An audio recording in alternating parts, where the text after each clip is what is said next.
Selamat siang, perkenalkan nama saya Elena Lulu, mahasiswa akuntansi dengan NIM 19100-20222. Saya akan menjelaskan mengenai aset tak berwujud. Karakteristik dari aset tak berwujud yang pertama, tidak berwujud secara nyata.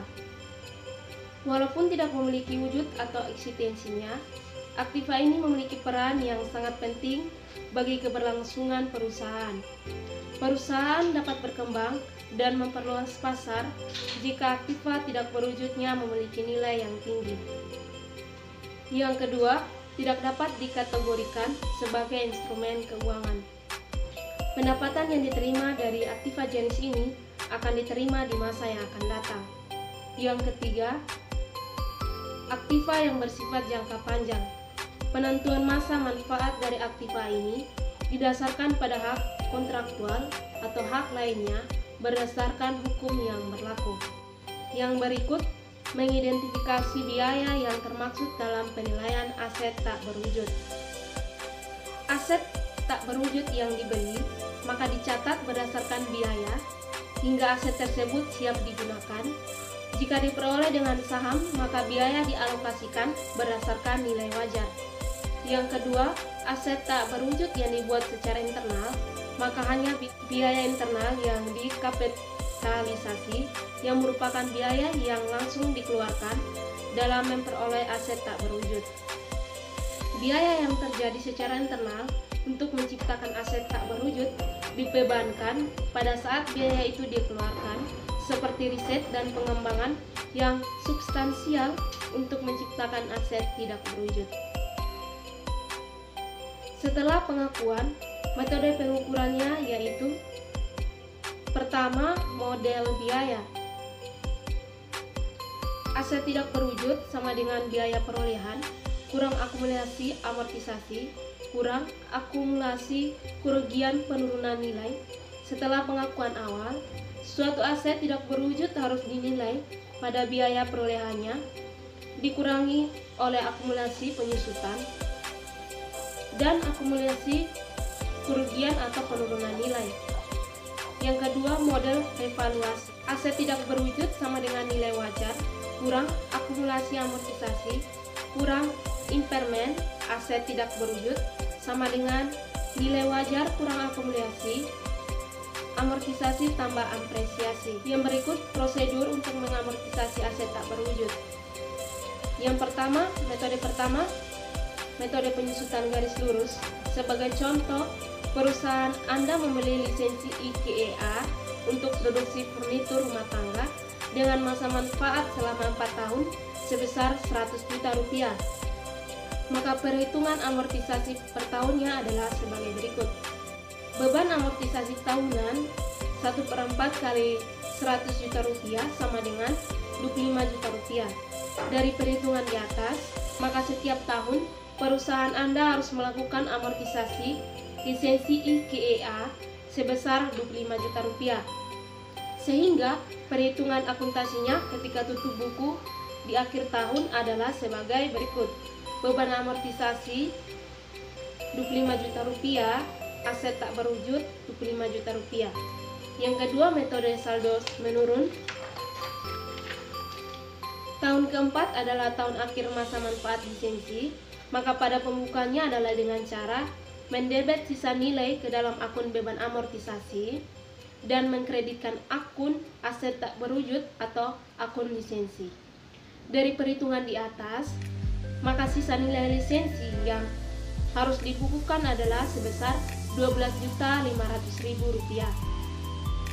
Yang berikut adalah jenis aset tak berwujud. Yang pertama, franchise adalah hak guna dalam melakukan suatu jenis usaha di mana perjanjian bisnis telah disepakati. Yang kedua, goodwill. Goodwill adalah suatu keadaan di mana terjadi lebih bayar untuk aktiva dibandingkan dengan nilai pasar. Yang ketiga, hak merek dagang. Saat seseorang membangun bisnis dan melakukan pemasaran dengan menciptakan logo ataupun merek, maka bisnis tersebut telah menciptakan hak merek dagang. Yang keempat, hak cipta atau copyright.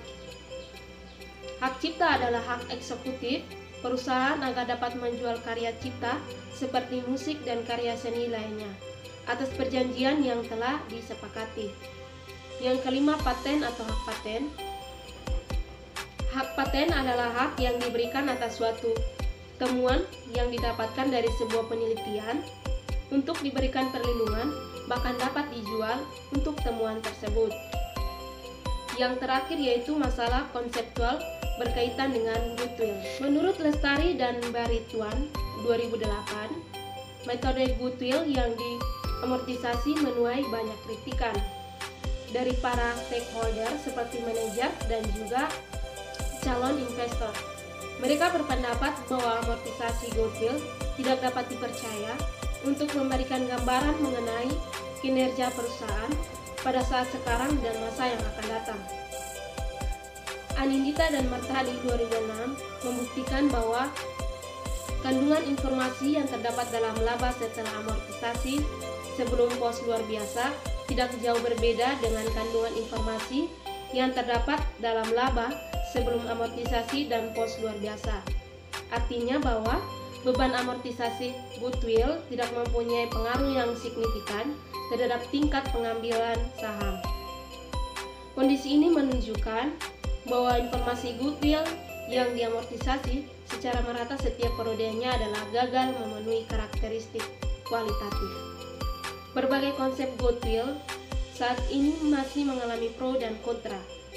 Untuk perlakuan amortisasi terhadap goodwill dan perbedaan standar akuntansi untuk goodwill di beberapa negara adalah hal yang menarik untuk diteliti dalam bentuk studi literatur. Dengan jurnal penurunan nilai goodwill pada goodwill sebesar jumlah penurunan nilai goodwill. Penurunan nilai aset tidak berwujud dinilai kontroversi karena pada beberapa jenis aset tidak berwujud tidak dapat dinilai secara pasti kapan nilai ekonomis aset tersebut habis. Contohnya merek Nike, tidak ada yang dapat menentukan kapan merek tersebut tidak lagi laku di pasaran. Di balik semua itu, aset tidak berwujud memegang kendali penting dalam penilaian kualitas laporan keuangan, khususnya untuk menarik investor. Hal ini tentu saja membuat perusahaan tetap ingin mempertahankan nilai aset tidak berwujud. Aset tidak berwujud yang paling menarik kontroversi adalah penurunan nilai goodwill yang dipandang akan membuat pembebanan berlapis apabila dilakukan amortisasi. Adanya pernyataan yang menyatakan bahwa biaya riset dan pengembangan harus segera diakui sebagai biaya pada periode dikeluarkannya biaya tersebut.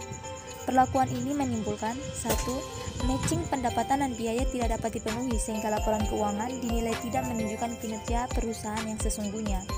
Yang kedua, konsep pengelompokan sumber daya sebagai aktiva diterapkan secara tidak konsisten. Dan yang terakhir, adanya trade-off antara karakteristik kualitatif relevansi dengan reliability dalam penyajian biaya riset dan pengembangan. Entitas tidak boleh mengakui aset tidak berwujud yang timbul dari tahapan riset.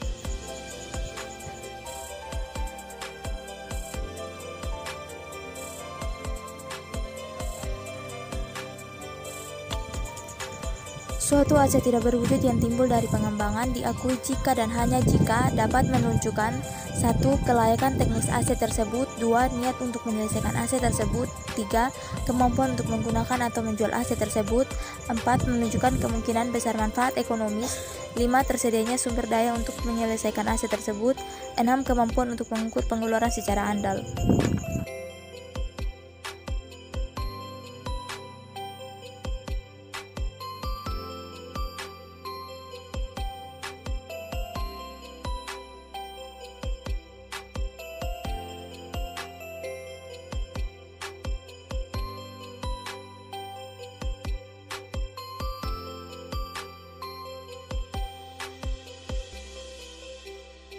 Goodwill diperoleh melalui dua cara. Yang pertama, perolehan secara internal dan yang kedua melalui pembelian.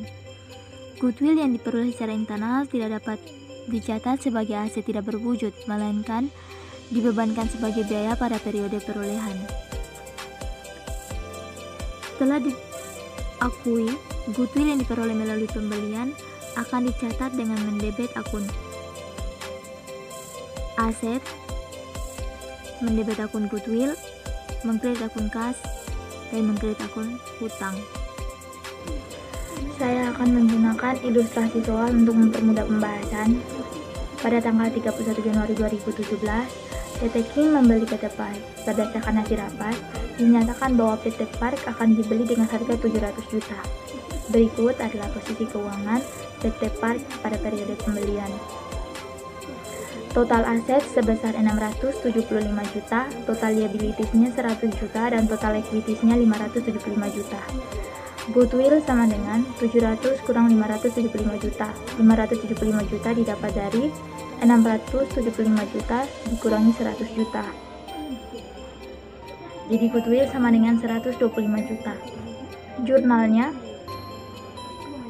mendebet akun aset sebesar 675, kemudian mendebet akun goodwill juga sebesar 125 juta, mengkredit akun liability sebesar 100 juta, dan mengkredit akun kas sebesar 700 juta. Karena menarik banyak kontroversi, amortisasi goodwill tidak lagi dianjurkan, namun kerugian penurunan nilai goodwill tetap harus dicatat dan diakui di setiap akhir periode.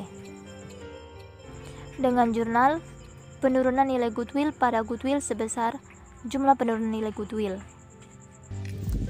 Penurunan nilai aset tidak berwujud dinilai kontroversi karena pada beberapa jenis aset tidak berwujud tidak dapat dinilai secara pasti kapan nilai ekonomis aset tersebut habis.